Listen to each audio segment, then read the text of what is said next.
locked in my decision to have a collision with my purpose. It is my assignment to be in alignment with my purpose. I'm locked in, going all out, no fear, no doubt. My God, my choice, your will, I'm all yours. Locked in, going all out, no fear, no doubt. My God, my choice, your will,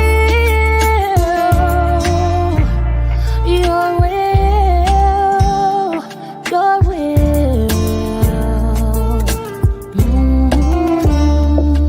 Locked in my decision to have a collision with my purpose.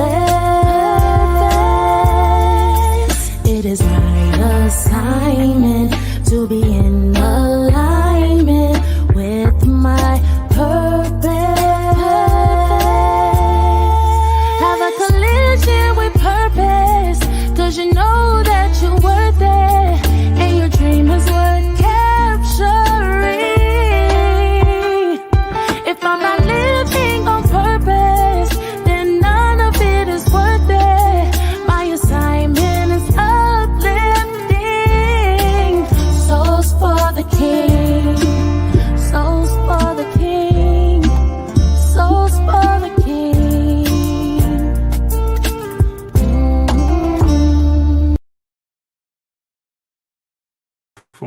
All right, we're gonna get started. I'm gonna start the stream, and then we're gonna call the meeting to order, okay? And while we wait for others to come on.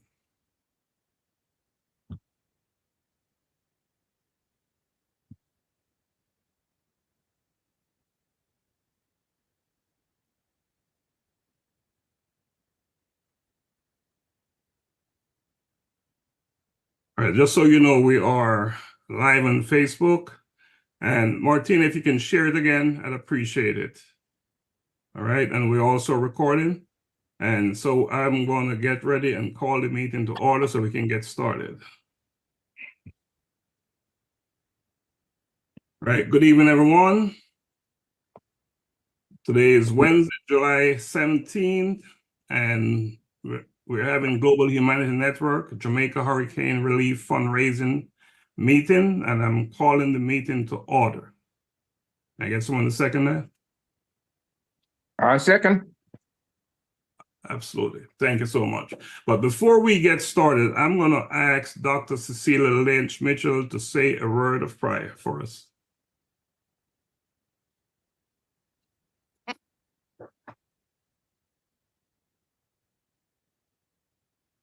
Cecilia, we're not hearing you.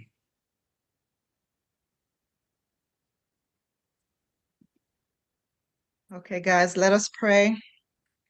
As we come here for this special meeting today, may we take a moment to appreciate the effort each and every one of us has made to be here today. Let us be grateful for the commitment and presence of each person. Let's recognize the strength of our collective dedication and the difference we can make when we unite our strengths and our talents. Almighty God, grant us discernment, guide our decisions, allow us to see clearly the best paths forward and the most effective ways to address these huge issues that are before us at this time. Let our discussions tonight be productive and our actions align with our mission. As we work together, may our collaboration be successful and our desire to make a positive impact in the lives of many be strengthened. May the lives of the members of GHN, the donors to GHN, and the supporters of GHN be always fruitful. May we all thrive. Amen. Amen. Thank you, Dr. Cecilia. That's exactly the word we needed to hear tonight. Thank you so much. All right, so good evening, everyone. I am Dr. Laxley Stephenson. I'm the president of Global Humanity Network. We are a 501c3 nonprofit organization, and our headquarters is here in Atlanta, Georgia. I am pleased to welcome you all to this, what I call a critical fundraising event or meeting. Again, thank you for joining us tonight. Your presence here signifies your commitment to making a difference in the lives of countless individuals and communities we strive to support, even people that you don't know. Our organization, just a little bit about our organization. It was founded in January 2022 on the belief that every human deserves dignity, opportunity, and hope. Over the past 2 years, we have achieved remarkable milestones, thanks to the generosity and support of individuals like you. Your contributions have made these achievements possible, and we couldn't be any prouder. Tonight, we come together to take significant steps forward in our vision to promote humanity in underserved communities globally and to achieve our mission to improve residents' living conditions by rallying individuals, families, and businesses locally to step forward and act for betterment. Your contributions tonight will directly impact GHN Jamaica Hurricane Relief Initiative by providing essential resources to individuals impacted by Hurricane Barry. Your support is not just appreciated, it is crucial. Together, we can amplify our impact and continue to transform lives. As we embark on this evening's meeting tonight, I encourage you to reflect on the power of collective action and the incredible change we can bring about when we unite for a common cause. Thank you once again for your unwavering support and generosity. Let us make tonight a memorable and impactful evening. I will now ask our directors to introduce themselves. And I will begin with our vice president.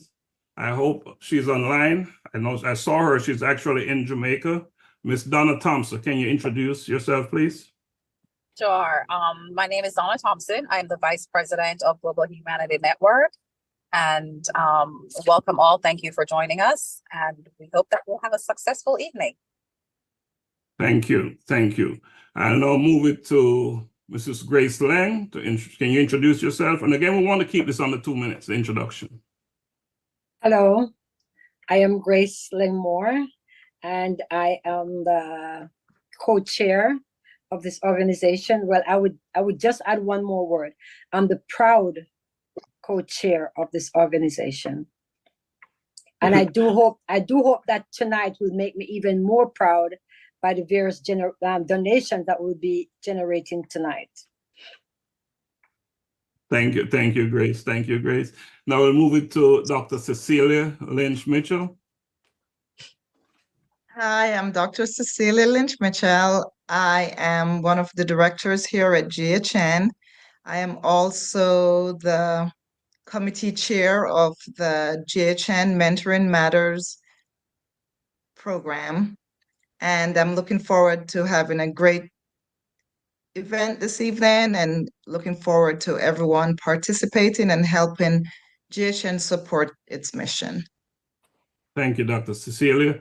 Let's ask Mr. Garfield McCook. Yeah, good night, everyone, and welcome. I'm glad to be a part of this great movement and organization led by none other than Dr. Lax and Donna. I'm the chair of the infrastructure improvement. Thank you. Thank you. Thank you. Let's ask Mrs. Martina Davis.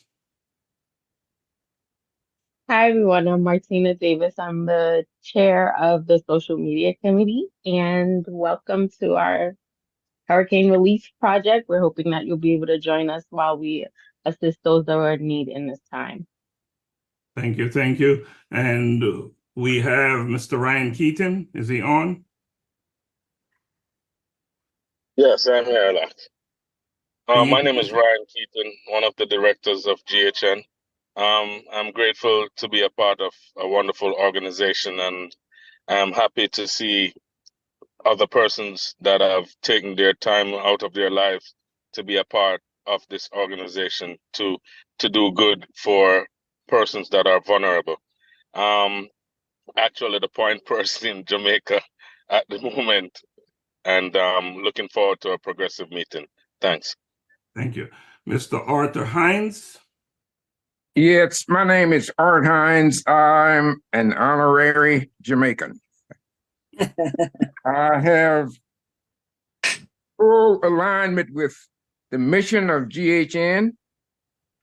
I believe in what it's doing. I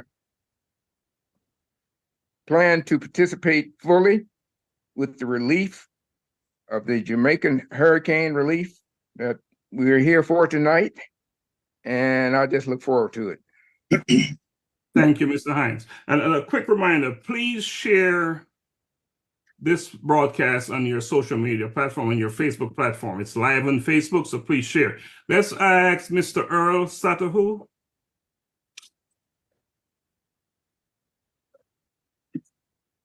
Good evening, everyone. Good evening. It's a pleasure to participate in this meeting. I've been absent for a while. Circumstances beyond my control, some of, but I could not miss this event because I was actually in Jamaica when the hurricane took place. So I have seen some of the devastation, and I'd be happy to chip in to see how best we can meet the immediate needs of the people who are at risk at this moment. Thank you, Mr. Sadahu, and there are some needs. Ms. Andrea McIntosh, can you introduce yourself, please? Hello, everyone. I'm Andrea McIntosh. I'm a treasurer for GHN. I am very glad to be here tonight and to be a part of GHN, and I look forward to what we're going to be doing towards the Jamaica Hurricane Initiative. Thank you, Andrea. I'm not seeing Dr. Davidson. Is he online? Can anyone tell? If you're online, Dr. Davidson, can you introduce yourself? I'm not seeing him, but there's someone trying to connect. I'm not sure who it is. All right, it's not him, it's Miranda. So we'll keep it moving. He will show up at some point. All right, so, we have some special guests on tonight, and this meeting is about them as well as it's about us. So we want to welcome all of them. So let's give them a big welcome, directors. Let's give our guests a big, big welcome. Come on, let's give it up. All right, thank you so much. Thank you so much, right? So again, tonight we have some important business to discuss. I see we have a couple of individuals from Jamaica who are in the impacted area, and we're going to ask them to speak shortly. And one of them is trying to connect, so of course we can't go to them right now until they're able to connect. But before we I'm here, Doc. I'm here. Okay, all right. So I'm going to give, because I know she can't stay on the call for too long, I'm going to give Miss Miranda a chance to just tell us what is happening in Jamaica. And Miranda, we need to see you as you're talking. Can you come on and talk to us? Tell us about what's going on in Jamaica. Good evening, everyone. Good evening, all the members of this wonderful organization. I am grateful to be a participant. I'm grateful to be able to share. And thank you again, Dr. Laxley.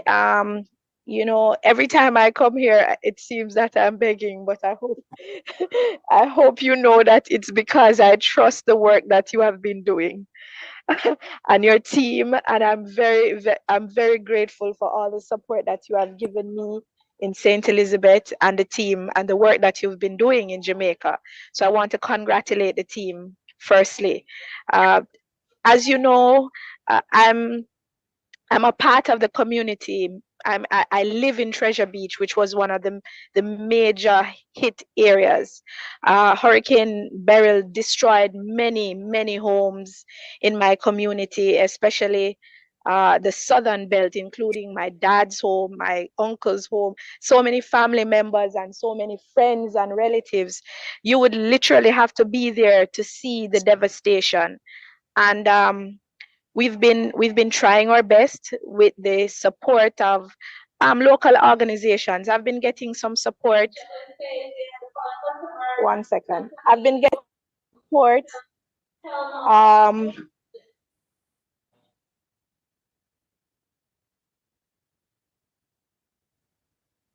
Okay, forgive me. I am in a location that is going to be very busy, so I am trying my best to get the information out. As I told Doc, we have something coming up at 7. So I was sharing that many of the homes have been destroyed. Many of the persons, we have been securing food packages, we've been delivering care packages and water to the victims of Hurricane Beryl. The areas that we've been focusing on are Treasure Beach, Pedro Plains, Little Park, Flaggerman, Slipe, Vineyard, Parity. A lot of fishing villages were majorly impacted. And right now we're in the recovery stage where many of them are trying to pick up the pieces. Unfortunately, we haven't been getting access to many of the things that you would think we should be getting, but that's majorly because we have no connection. I have to travel maybe about half an hour every day to the nearest town to get a phone call out. Currently, I'm in Montego Bay, but I'm here for other reasons. But I go.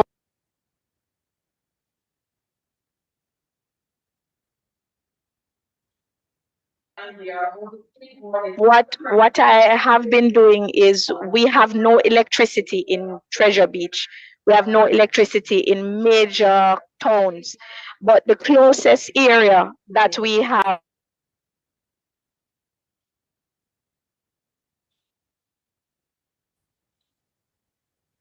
Forgive me, team. I'm trying to speak above the microphone that is in my ear, but what is happening is that we've been inundated, and that's major. That is a major difficulty because we have no electricity, and the likelihood of those areas getting electricity now is going to be maybe in another month or so, maybe less. But one of the biggest challenge we have is water, trucking water to communities, and bottled water, which is drinking water, to the communities, which is the primary focus that my team and we've been focusing on. We are not in a position to repair roofs at the moment. We're not in a position to provide housing, but what we are able to do is to provide food, and we're able to provide water. So that is the priority needs at the moment for many of the residents.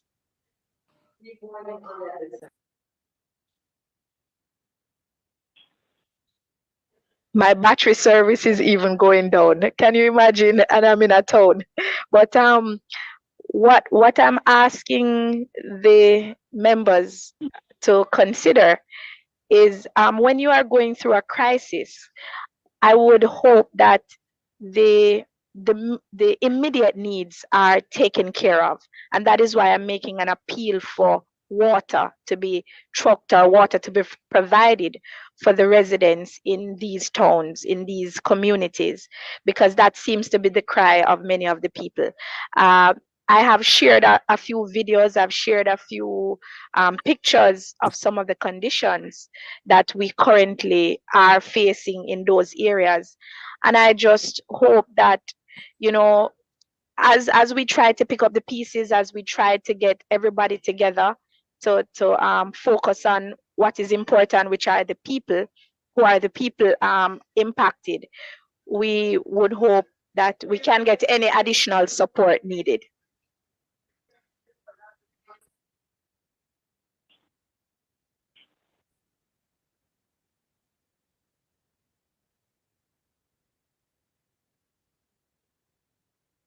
Doc, are you able to hear me? Sorry. Yeah, we can hear you. We can hear you. And we understand. Miranda is attending a meeting, an emergency meeting to deal with this very issue in Jamaica right now. So she's taking time away from that meeting to come and talk to us. And that's why it's so difficult for her to communicate, because there's a lot going on behind her. Okay, Miranda, if you can continue. I just got caught. Yeah. I am connecting, I'm using the earphones. But what I wanted to share too, I know this organization has been very critical in getting a lot of primary schools, support and assistance. And I know I had shared the local primary school, Pedro Plains, and the devastation that Hurricane Beryl wreaked on the school compound. That is just one such location. Hurricane Beryl destroyed almost 50% of the school's infrastructure in that area, which is inclusive of Mountainside Primary School. Maybe 5 schools Hurricane Beryl wreaked havoc on. And the 2 major health clinics, which is the one in Newell, which is the women's clinic, which takes care of neonatal care and women who are pregnant. And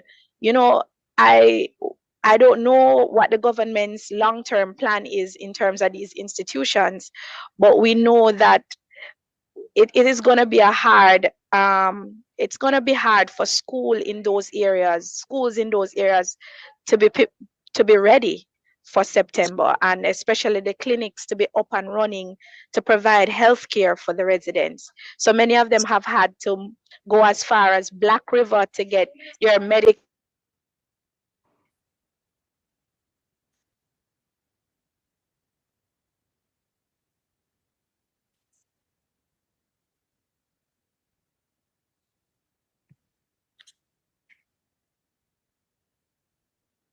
All right, so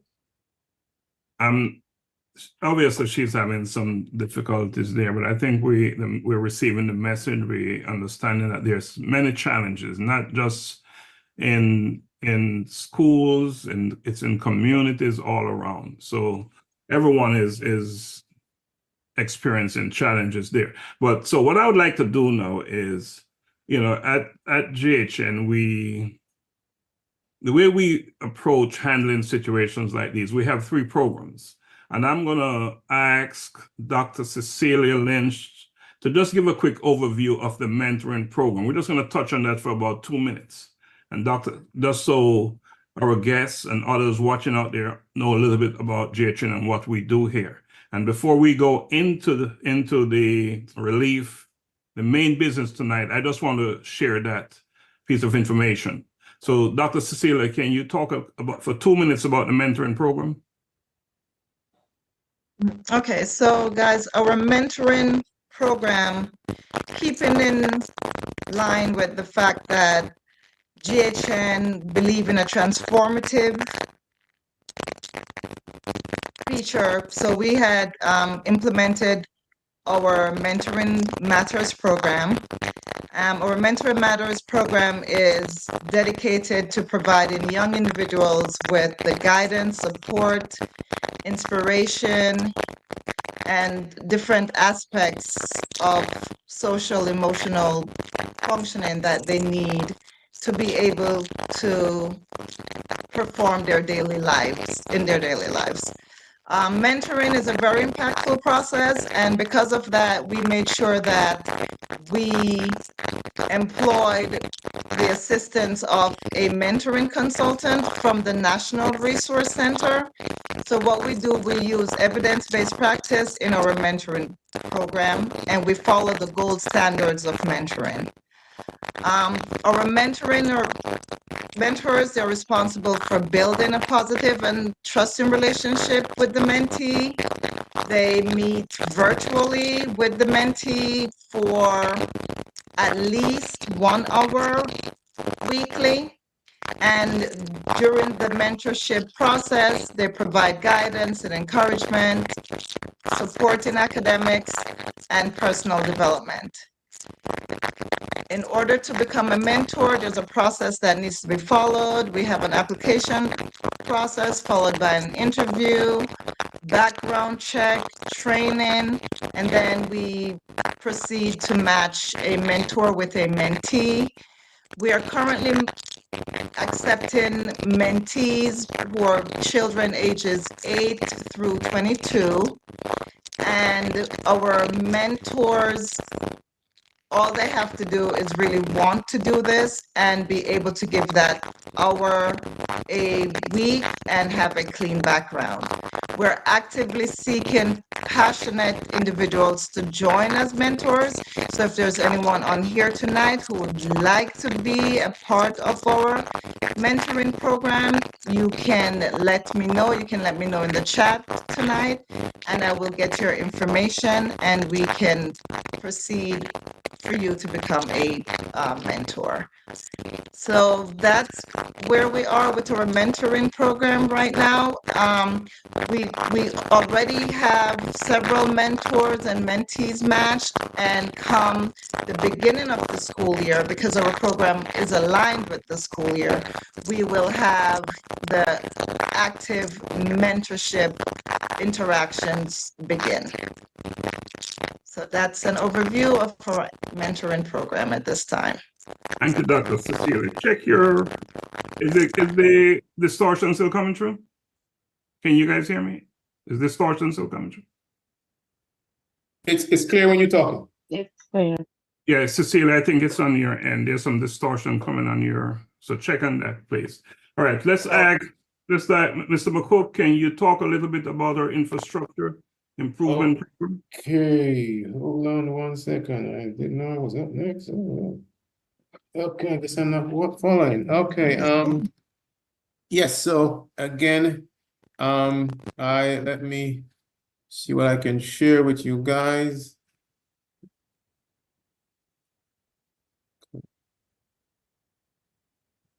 I'm gonna share a little video with you guys so you can see the before and after. What we did. This is the bathroom before we did any renovation. See how it was in a deplorable state or condition, inhumane to an extent. But GHN was able to go through and make renovations. So you will see in a minute or two the changes that were made. What a wonderful job it is when we can give back and help those who really need help. So see exactly what's going on here. These are all pictures before, and then I'm going to show you the afterwards. Let's see, look at you're going to see the difference. And what a difference. These are the same rooms. I'm sure you can't believe these are the same rooms we just saw before. But through the network, we were able to do renovations, and that seems like someone can really, it seems habitable, for the want of a better word. So again, kudos to what we do. This is what all that fundraising we do and all where the funds go. So we can always show the world the before and after to say that anything contributed is going to a worthy cause. So let me give you a gist. I'm just going to play a little more, and then I'm just going to give you a breakdown of what actually. So okay. So I guess you have gotten the picture, the gist of the befores and afters. So let me stop this here now, and let me go back. So basically, we renovated the Little London High School male students' bathroom for a tune of $10,000. We also renovated the Little London High School physical education building to a tune of $25,000. Funds, some things we, instead of renovating and doing it, actually we sourced, these were sourced. So we sent the funds for these things to be done. So source funds to install 30 industrial ceiling fans at Mount Airy All-Age School in Westmoreland, to the tune of $2,000. And again, funds were sourced to provide, to install a pipeline infrastructure, to provide running water, which is something that every human being needs. If you have stagnant water or no water, then that's you're prone to infections or diseases. So we're able to install the pipeline infrastructure to provide running water to New Wine Elementary School in Portland, Jamaica. So if you realize it's not just Little London, which was our initial goal, we start spreading our wings because we have seen that there's a need for other schools to benefit from the good work we do. So again, We need your contributions, and we are impressing on you to join this worthy cause, and let's make the world a better place. Thank you. Thank you, Mr. McCook. Is Donna online? Because I know she is in Jamaica and she's dealing with a situation here. Donna, are you online if you are? She's at the hospital now. Okay. Grace, I'm going to ask you to talk about the Helping Hands initiative, and I'm going to play a video as well so you can talk through it, okay? Okay. Yes, hi. So I'm Grace Langmore, and I am an integral part of the Helping Hands committee. We have done, I mean, when we first started, it seemed like an almost insurmountable task because the need was so great. There were so many things that needed to be done. There were so many people who needed food in Jamaica, believe it or not. So our first time in Jamaica, we got 5 barrels and we sent them down and we packed it out for the schools. But then we realized that was literally a drop in the bucket. So we went back the following year and we provided, I think we took down 13 barrels and a huge box, which is probably equivalent to a barrel of food. And most of this stuff was things that was totally necessary. We sourced some of the rice in Jamaica. We sourced some flour in Jamaica, but we also brought in a lot of stuff that that was necessary to help families to feed their children, to help families to even have a couple meals here and there. But of course, we're not able to supply them long term, but they were very grateful for what we were able to supply. One of an incredible part of the initiative was to donate sanitary napkins for the girls. And I'll tell you, we didn't think about that initially, but we were speaking with the guidance counselor who told us of the great need for this product in Jamaica and how many girls, believe it or not, would come to the school. And when they get to the school, that's when they would ask for the necessary item. So we decided that this was indeed a need that had to be that had to be filled, if even temporary. So we spoke, and our secretary, Miss Martina Davis, she sourced thousands of sanitary napkins for these girls, and we're able to give them a pack, some packs of 36, some packs of 12, 2 packs of 30, etc. And they all got. And I would say that this was a light on their faces. This was a light on their faces because this is something that the girls, of course, they needed food, but this was a necessity, something that they needed. So the Helping Hands initiative has done an incredible amount of work, and not only in Little London High School, but we have done work elsewhere. And we are proud of the work that we do. We continue to give back because that's what we do. We give back to marginalized community.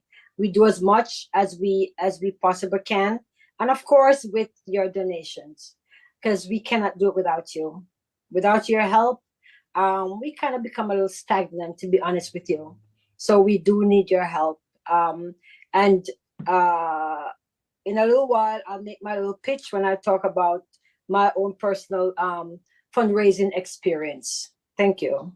And I want to add to what Grace is saying, because we recently had a walkathon, and from the proceeds raised from that walkathon, we are going to be donating or giving 4 schools a black tank. Again, it's about water, right? And St. Paul's Primary will be one of the recipients. Little London Infant School will be one. Retreat ECI and Moreland Hill Primary. So we will be donating things. So what's the size of the tanks again, guys? One recall? The black tank? Not sure. Okay, so we'll be, Cecilia, you should know what size is that tank that will be donating? They're probably 500 or 600 gallons. Yes, I think that's what it is, 500. Yeah, so we'll be making that donation. So that's a big deal. Now we're having a meeting to raise funds for this hurricane thing that happened in Jamaica, right? The Jamaican Hurricane Relief Initiative. That's what we're having tonight. So if you feel that you would like to make a donation, we would be very happy and pleased about that. You can make your donation via PayPal, Zelle, or Cash App. Can someone post that in the chat? The Zelle and PayPal and the chat. And we want to keep reminding anyone who's listening on Facebook, watching us on Facebook, or in this group here online. Last night? Please feel free to donate. If you're not speaking and directly to us, please mute your phone if you're not talking, because you're coming through. Some of you are coming through. So we ask that you mute your phone. Thank you.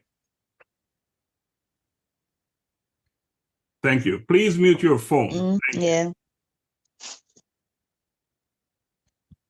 Just give me 1 minute. You might have to mute them. Yeah, let's give it. Yeah, I understand that. So we will do that, right?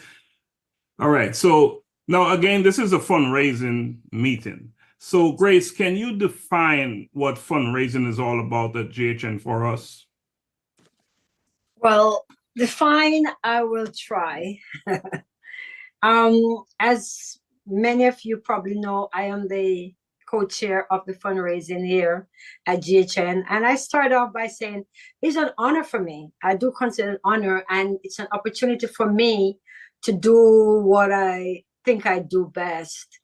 As many of you are aware, fundraising is the lifeblood of a nonprofit organization. We can't do anything without it, or we can do very little without it. And I just want to stress something that is super important to me. And that is, at GHN, we have little or no administrative cost. If you were to look at other nonprofit organizations, you will see where they had to spend 20% for this, or 10% for that, or even 30%, sometimes 35%.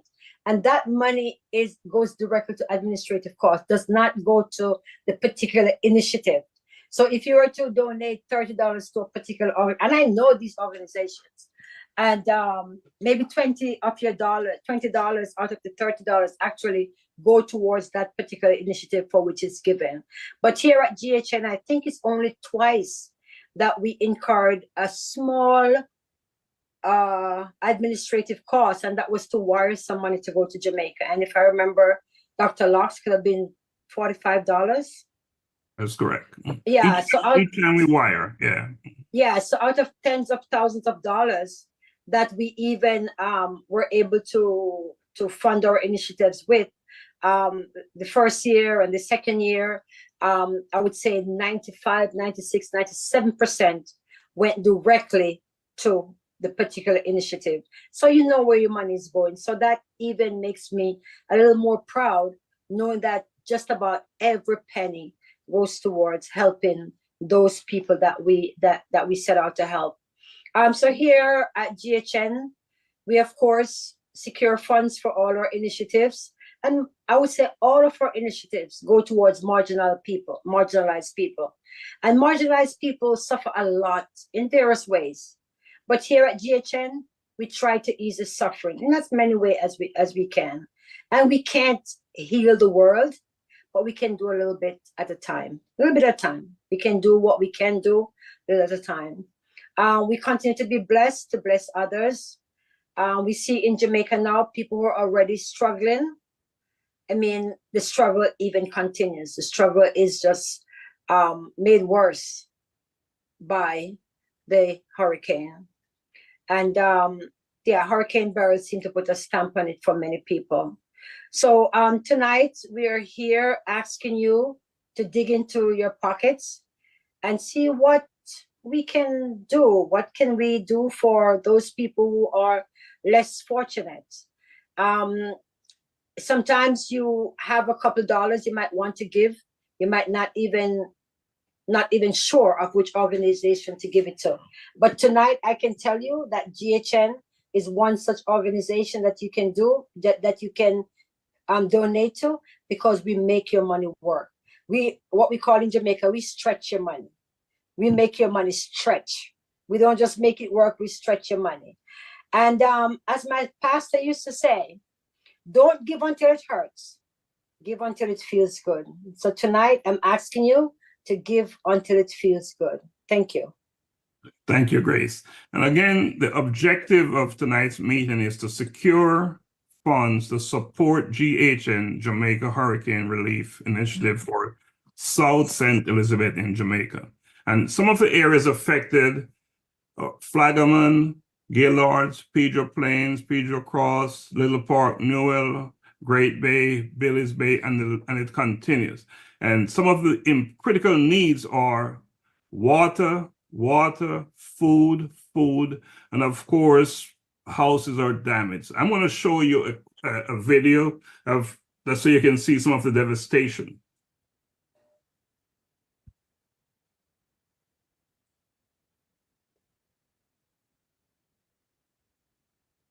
Bear with me as I get to the video here. Just give me a minute here. Let me work through this.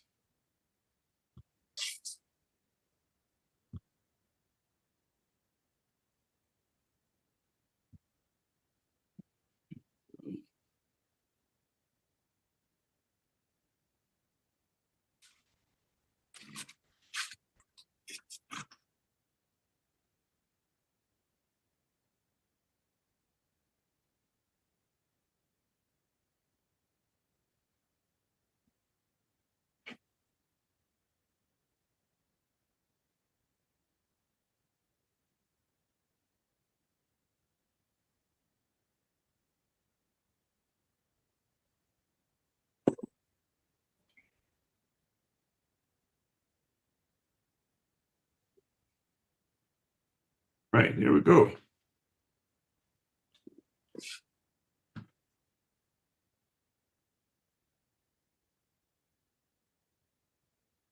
You can see there used to be a roof on that building in that school. That's the Pedro Plains School that Miranda had talked about.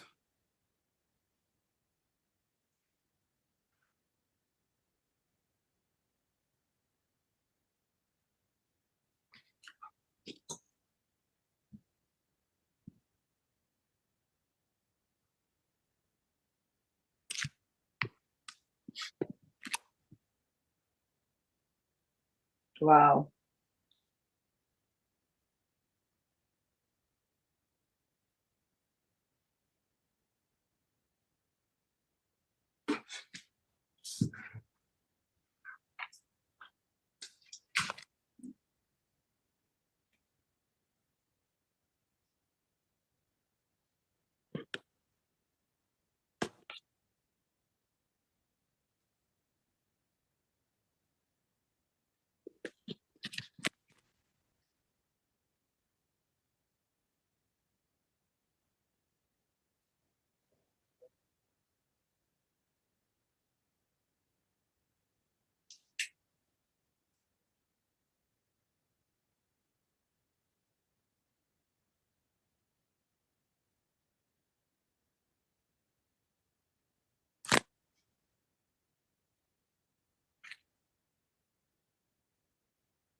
So the video continues and it's more of the same. You know, I could show you more and you would say, wow, that's all you can really say at this stage, right?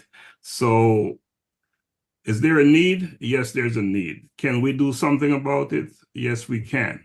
And that's why we're here tonight. So I just want to again express my gratitude to each of you for taking the time to join us tonight.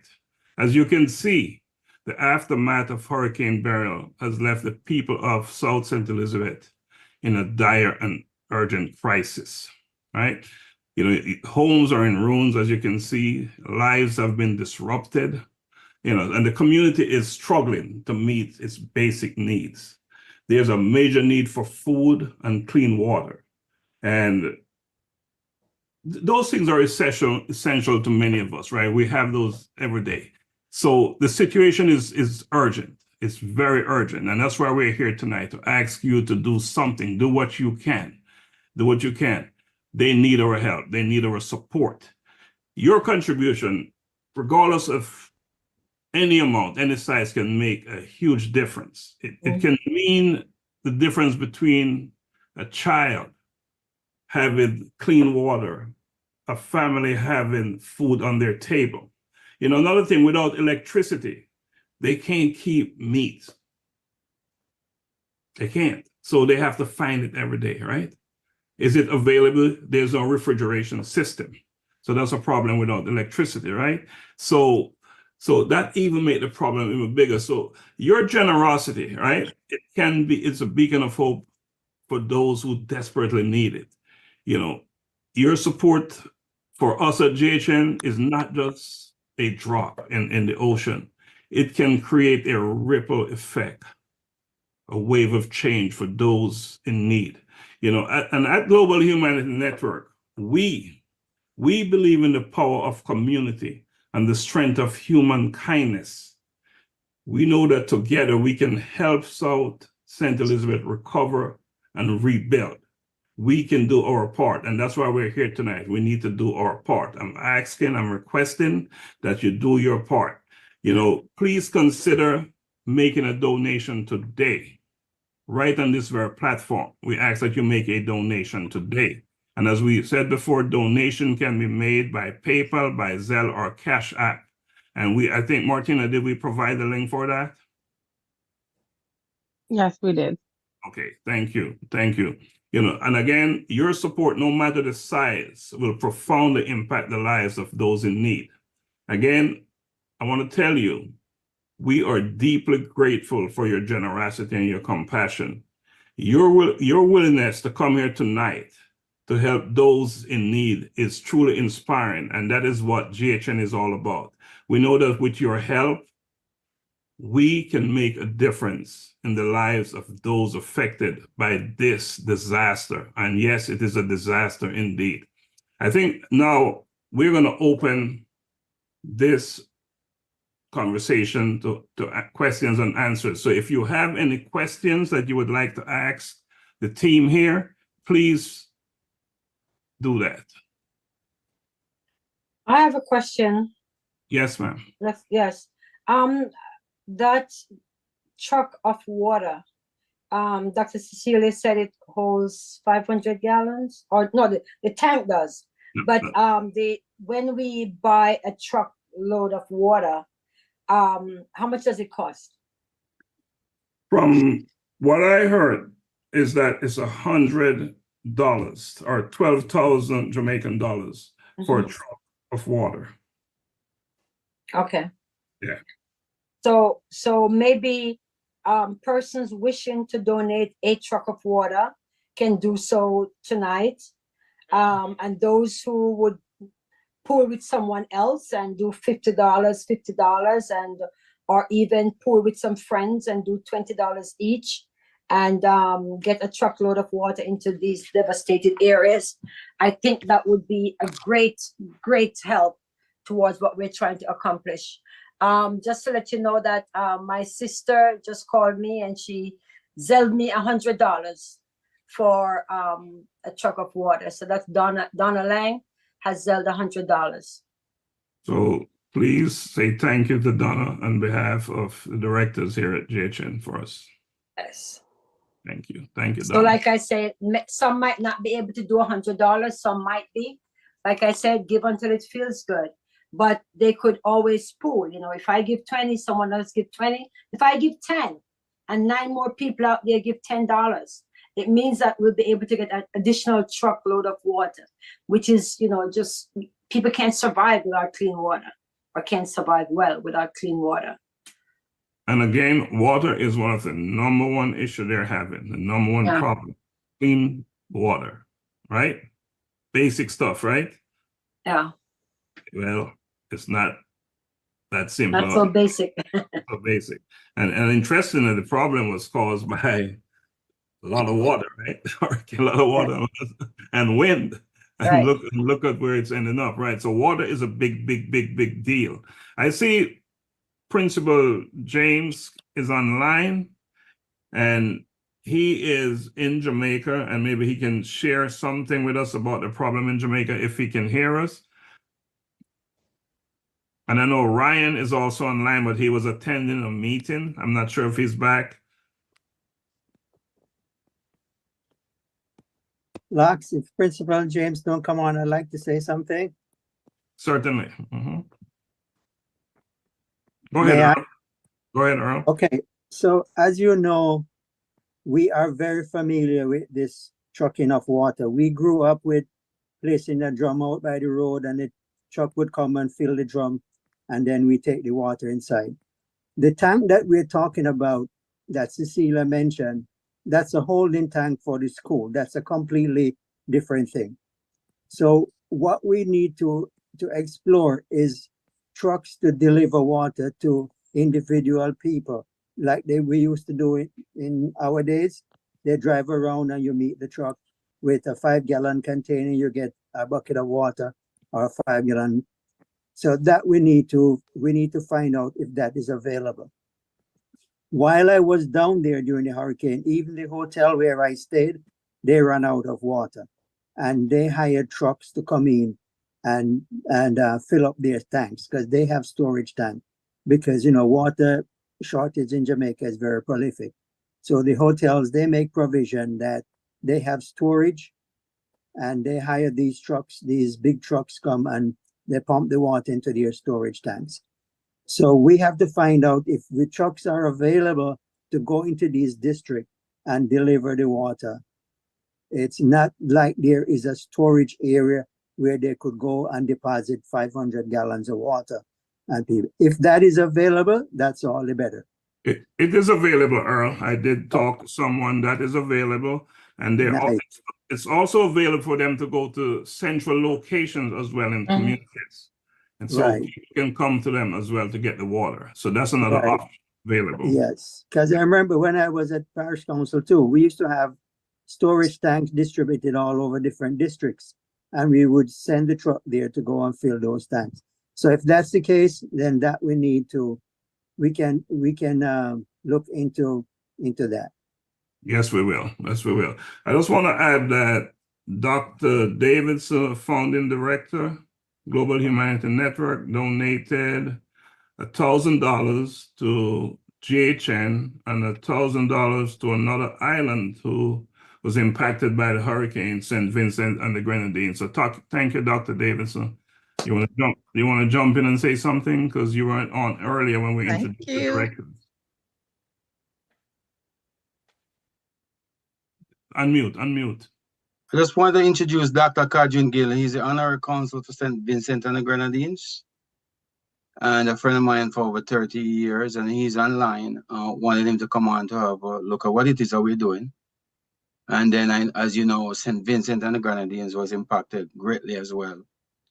And not only that, but I'm the president for Caribbean Cricket Club Los Angeles, and we're looking at what it is that we can do for the Caribbean.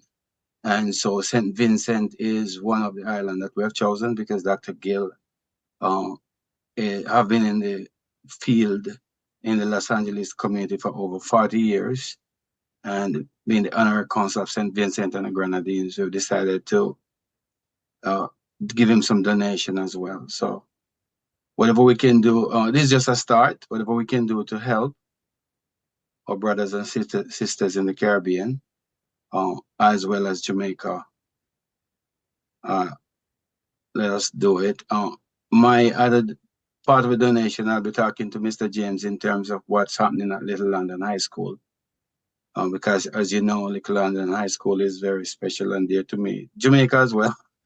But I needed to do some more work at Little London. So when Mr. James come on, in terms of letting us know some of the problems, and also Dr. Gill. Let me introduce Dr. Gill, because he's St. Vincent and the Grenadines. Hi, Dr. Gill. Good afternoon to you, Dr. Davidson and Dr. Stephenson and all the others in the chat. I'm Dr. Kajun Gill, the Honorary Consul General of St. Vincent and Grenadines, and I'm a quintessential Caribbean man. Anything that has to do with the Caribbean, I am on board. unfortunately, we have the same burial has devastated the island of the multi-island nation of St. Vincent and Grenadines, especially one island. It's called Union Island. The whole island is homeless right now. So we are very grateful for whatever contribution that can be made to us. We'd be very delightful to have any type of help that we can have, you can muster. And I will send Dr. Davidson some links where we can send the funds, etc., etc. And we have a drop-off site, which would be at my building in Los Angeles, and you can drop off anything that you can donate. I have a list of things, Dr. Davidson, which I will send to you a link where you can have all the items that they're requiring on an immediate basis right now. So I will send you that, and you can blast it throughout your community. But we have the same situation, and my heart is there with Jamaica. And as I said before, Dr. Davidson and I, we are quintessential Caribbean men, and we like to help the best way we can. And we're looking forward for your assistance.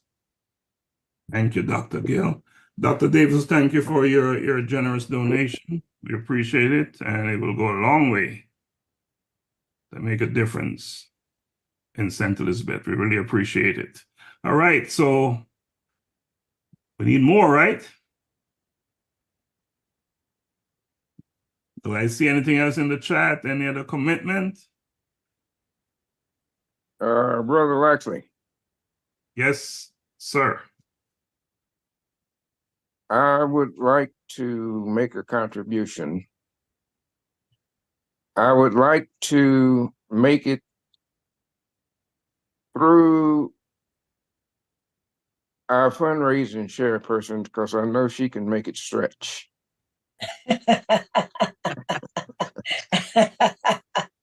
You need to explain that one.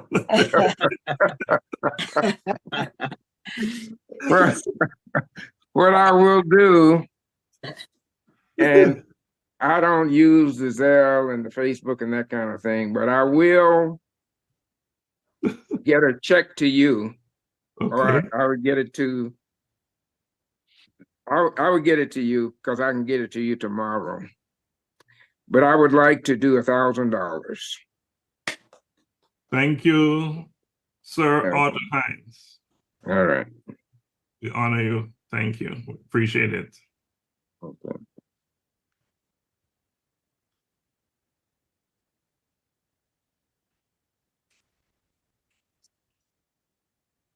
I see, is Principal James online?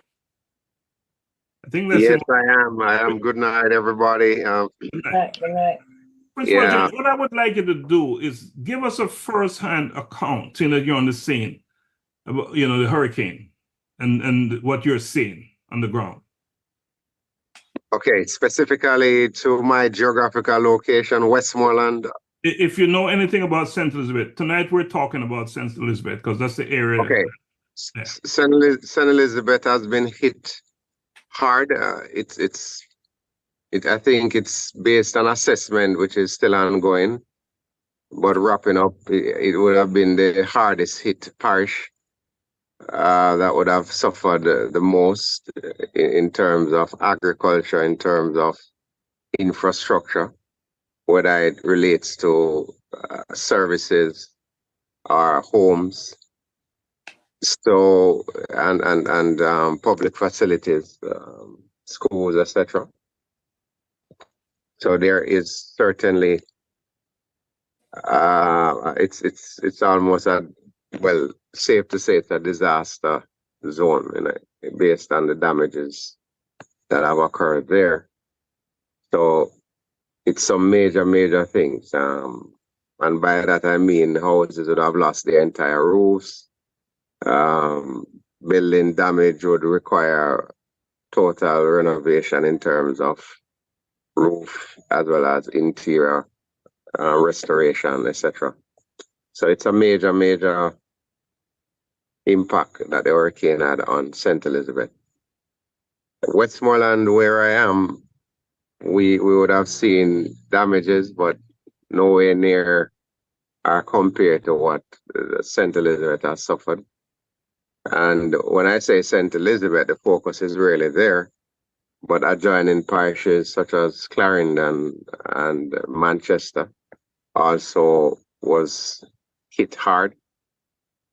Here in the West, we suffered, but it would have been in segmented ways. You have some heavy damages, particularly like say in Little Bay as a community located near the shore, while interior, you know, the farmers would have suffered major losses and a few buildings would have suffered damages, including a few schools.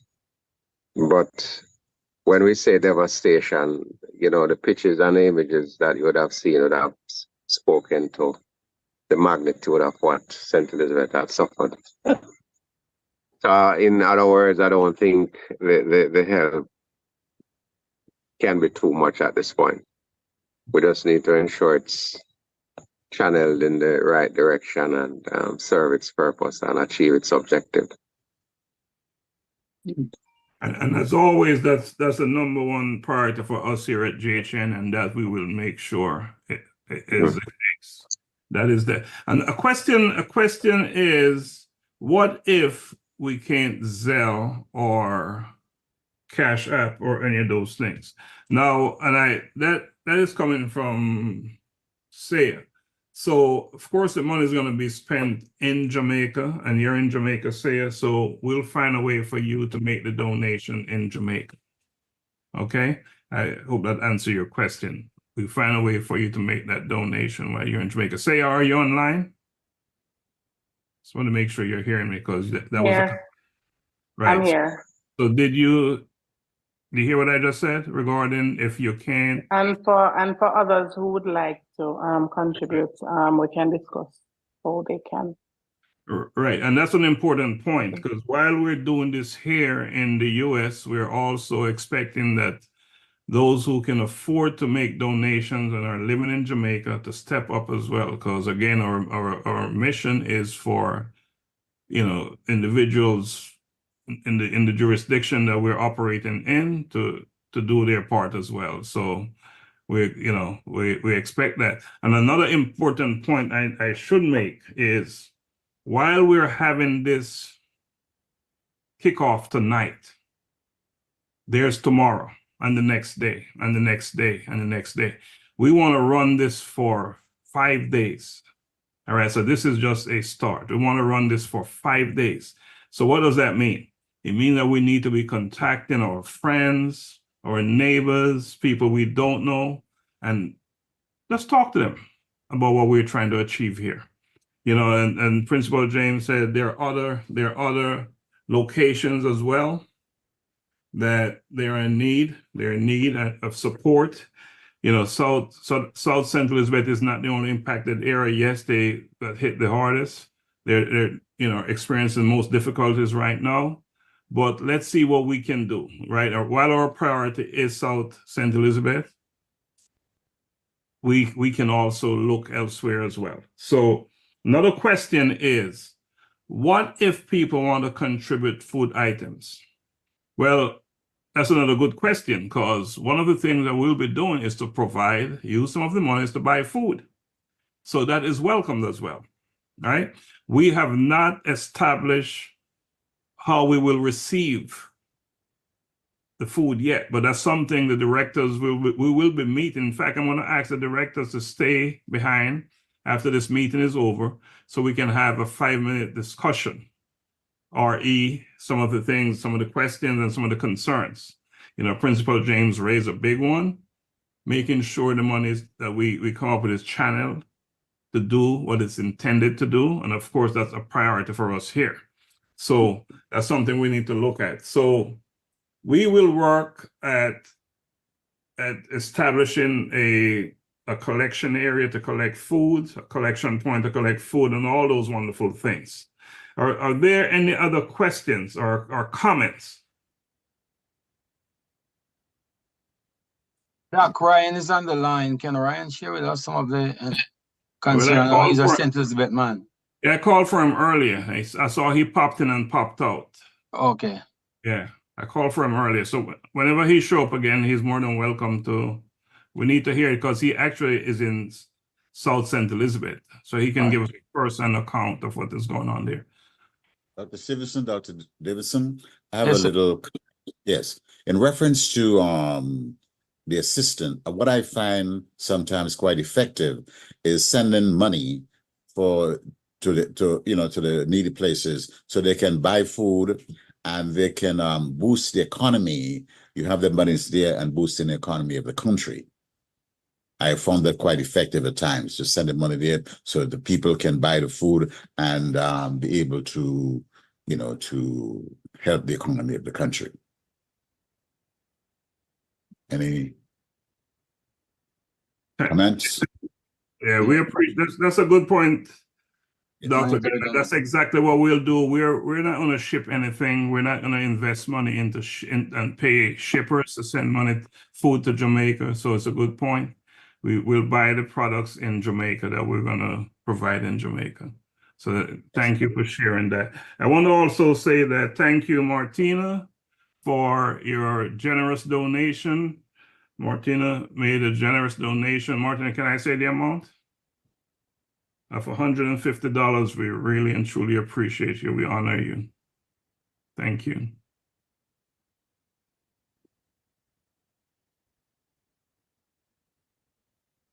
With technology, as soon as it's made, it pop up on my phone. Ryan is back. We're going to get Ryan to give us a first-hand account of what is going on in St. Elizabeth. What are you seeing there, Ryan? Total disaster. It's worse than the pictures are actually saying. Because while the pictures might be showing roofs are missing and all that, it's not actually showing what's lost for the people livelihoods, such as the farming communities, persons that have bars that they operate, little shops that they sell food in. Most of these facilities are flattened.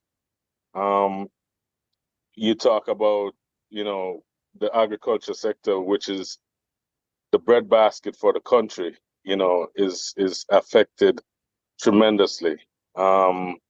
Persons don't even know how they're gonna, start over with buying seeds and, fertilizers and the whole production line that they need to get back on their feet.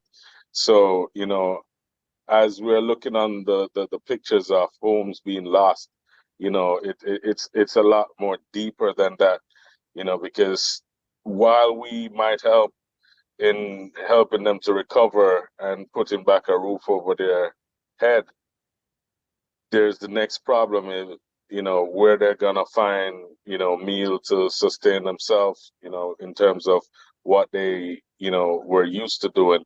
So, and you're talking about homes that have children, that are just left out in the cold to survive.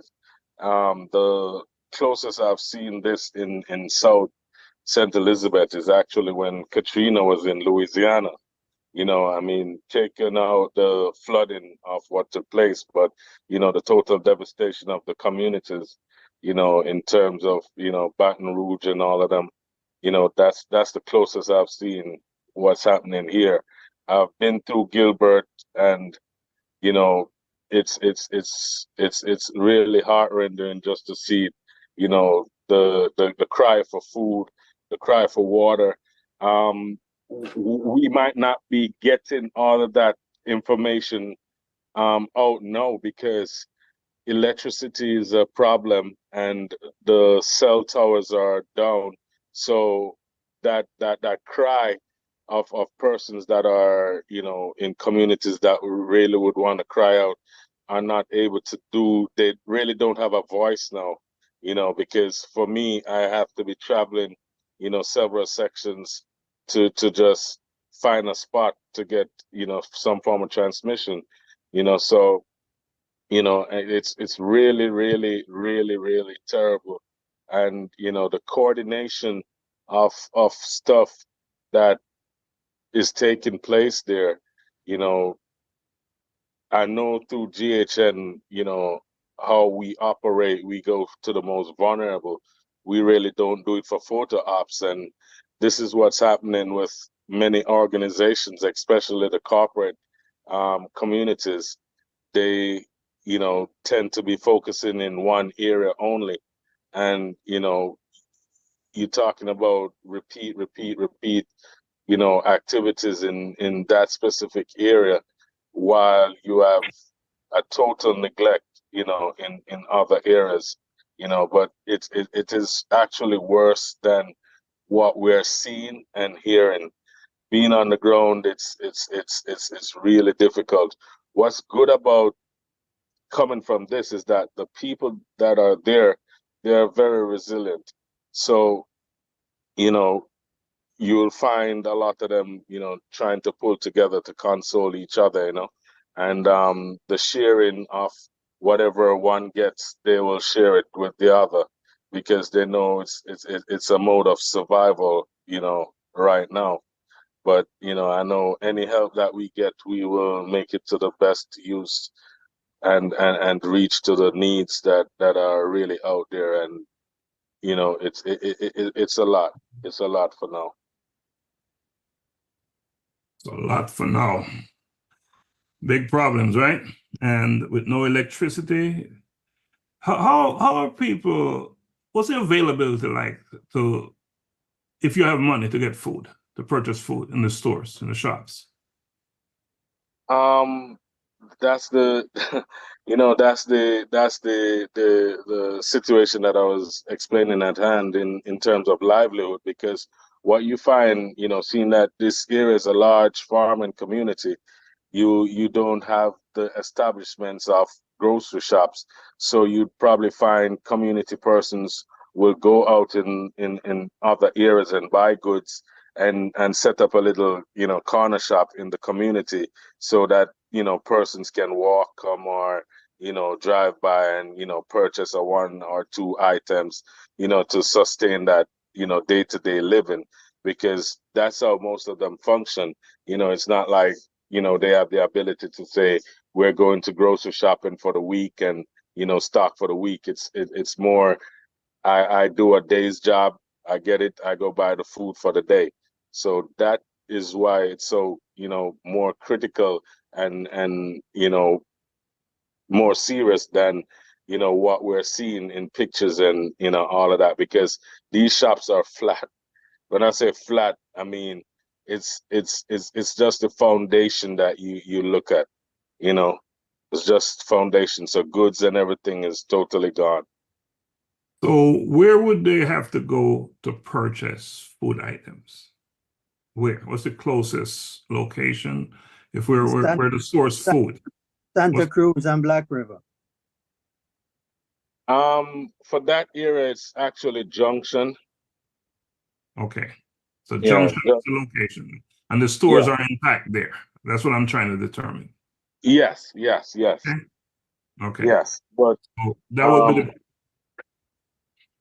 could you, are you saying where we would go to get the food, or where the people would go to get the food? if we're providing sourcing food, yes, as one of our part of our relief effort, yes, where would our team would have purchased the food? Are you saying Junction? yeah. I mean, we can get it. I mean, we can get it from out of Kingston, wherever. I mean, in terms of transportation. Yeah, that's what wherever will give us, you know, according to grace, we stretch. So any company that will, you know, willing to partner with us to, if we buy a case of something, they will probably match it with another case, you know, to fulfill the needs. You know, I mean, we can work it that way also. No, that's what will be necessary. And I see something in the chat. Sanitary napkins is a donation I would personally like to make. I've heard that this is a huge problem, and that's a huge problem in everyday situation. much less in an environment like we're operating in now. And Grace, you talk, you know, in your presentation, you talk about Helping Hands Initiative. You talk about what Martina provided before. Martina, is that still a possibility, or that was a one-off situation? It's still a possibility. That's a Possibility? necessity. That's Well, not ever going to go away. So it's still a possibility. it's still a possibility. Is that something we can look into? See Of what we course. can do about that? Because that is one item that is worth shipping. Because the amount, Definitely. yeah. Sorry, So I let's just want to say, sorry. no, go ahead, Grace. I just want to say that, and I'm saying it out there in the wide web out there, that when Martina came, she brought her van and it was like just packed from one end to the next of boxes and boxes of sanitary napkins. And she came back and there were bags. And I'm like, I didn't have enough space for it. I filled up a barrel, then another barrel, then a barrel, and it was just so much. So I was wondering, I said, Martina, what happened? Did these fall off the truck? You know, because it was just so many. And it was so, I mean, you had to be there. You had to be there to see how much it was appreciated by the women and the young girls in the school. And as a matter of fact, Laxley, I don't know if you remember, there was another young lady who worked with some disadvantaged girls in, I think it was in Hanover. And we were also able, Hanover. Hanover, yes, we're also able to give her some, so some of her girls could get also. So this was just, it was an amazing thing. You just had to say, A repeat would be powerful, Martina. Before I say anything, Ryan, you know, when we receive money, we have to show gratitude, right? So let me jump in and say thank you, Miss Perrin. I hope I pronounce it right, Miss Sincere Perrin, for your donation of $100. We honor you. We appreciate you for that. Thank you so much. Yes. Thank you. Oh, Doc. Yes, sir. What I'm hearing from Ryan here is food. Like food is of critical importance. So Ryan, if we're able to get a truckload of food, things that they need, how do you be able to bring it into the community? Yeah, and how do you do the distribution? Well, presently, I've been doing some work with Miranda also, and we have distributed over 900 packages, you know, on that end. On my side, I've distributed about 700 already. So the logistics is basically, you know, getting them packaged, you know, and I go into the nooks and crannies. I really don't do it on a basis where, you know, this is where we're gonna be at, so people who need food come here. No, because what you find happening is persons who have gotten already will still turn up. So, you know, we actually do the logistics and go out in the field to these vulnerable areas, you know, persons that really, you know, don't even have the money to take a taxi to come out on the main to go look help, you know. So to package it and, you know, distribute it would not be a problem. The roads are clear also, so getting in vehicles in the area is okay also. What is the population like of the not the entire whole South St. Elizabeth, but for example, the population of the poor and the needy? You're talking about probably a community of over probably about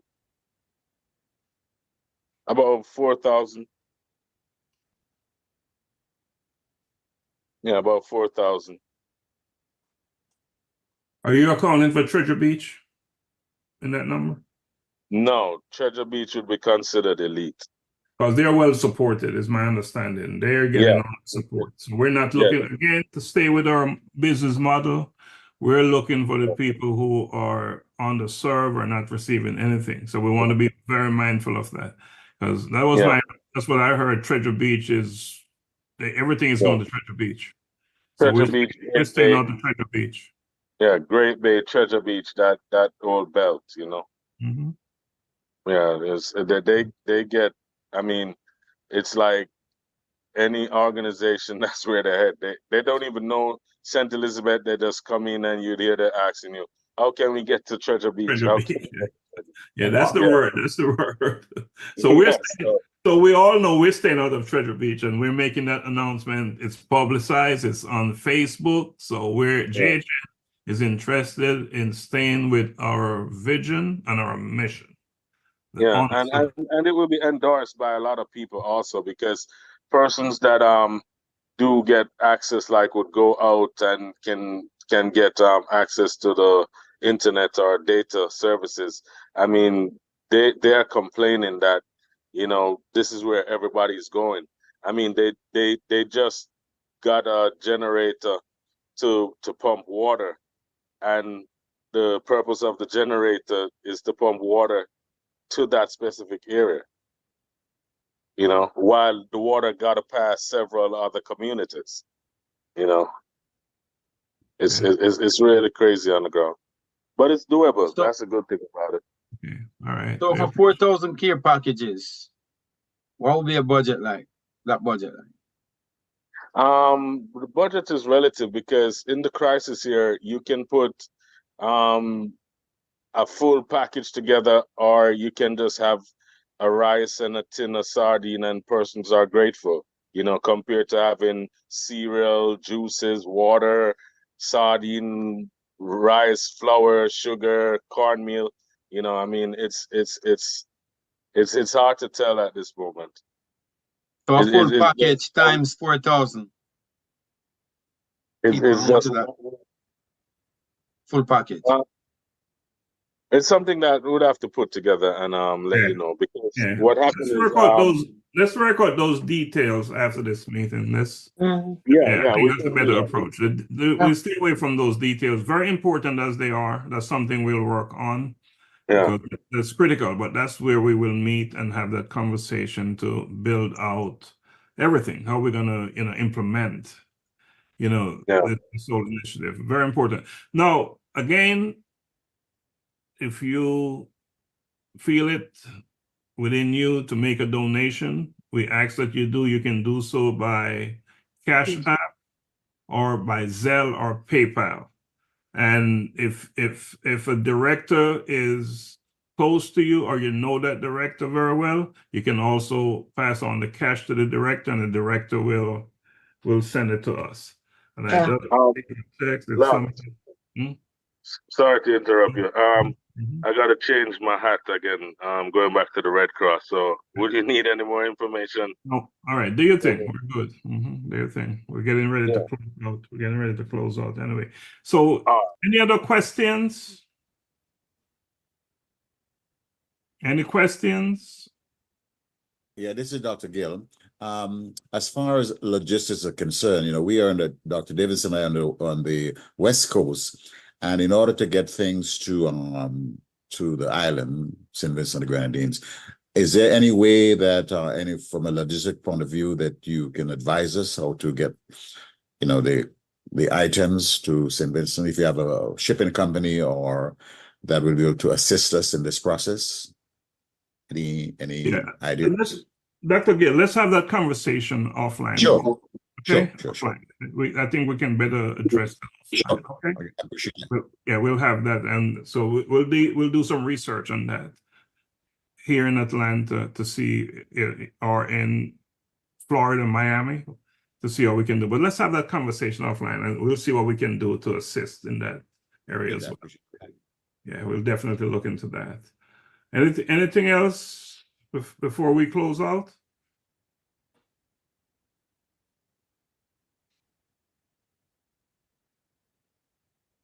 All right.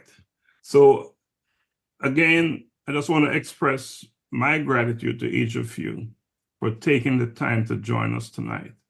This is a big, big problem, in Jamaica, and of course in St. Vincent, huge problem, and other areas in the Caribbean. The aftermath of Hurricane Beryl is just wreaking devastation. And we as Global Humanity Network, we have made a commitment, as you can see tonight, and we will give it our best shot. We'll do what we do best. And of course, you know, we can only do so much, but we're going to give it our all. So for the next 4 to 5 days, I'm asking the members of the directors of GHN and other members and anyone who's online tonight to go out there and share this information, share the need. Talk to them about what you experienced tonight. And no donation is too small. We receive and we accept any amount. Any amount you can donate, we will accept and we'll be thankful and grateful. And so will the people, the individuals in the impacted areas. They will be even more grateful and thankful. Again, we're not asking for ourselves. We're asking on behalf of people who are in need. So don't be shy. Don't be afraid to approach your friends, your neighbors, and say, I need help. Because it's not about you. It's not about you. It's not about you. It's about those who are in need. And as you can see, what you saw tonight, there are enough people out there who are suffering. Just basic stuff, water and food, right? We're not even talking about shelter yet. And that is, because we got to get, we got to tackle the food and the water problem first. And then we'll see what is going to happen with the shelter piece. That's a whole different ballgame right there, as you can see. So again, thank you for coming on and appreciate everyone on this platform and all those out there listening, because I know together we can make this happen. We will do our part and our part will be good and well done. Again, so I'm going to call to move to adjourn the meeting. Can I get someone to second it? And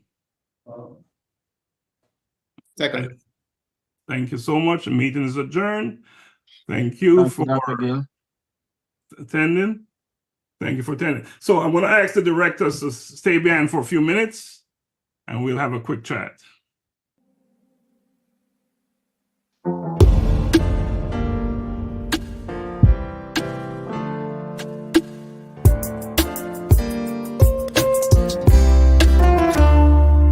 Locked in my decision to have a collision with my purpose. It is my assignment to be in alignment with my purpose. I'm locked in, going all out, no fear, no doubt. My God, my choice, your will, I'm all yours. Locked in, going all out, no fear, no doubt. My God, my choice, your will, your will, your will. Locked in my decision to have a collision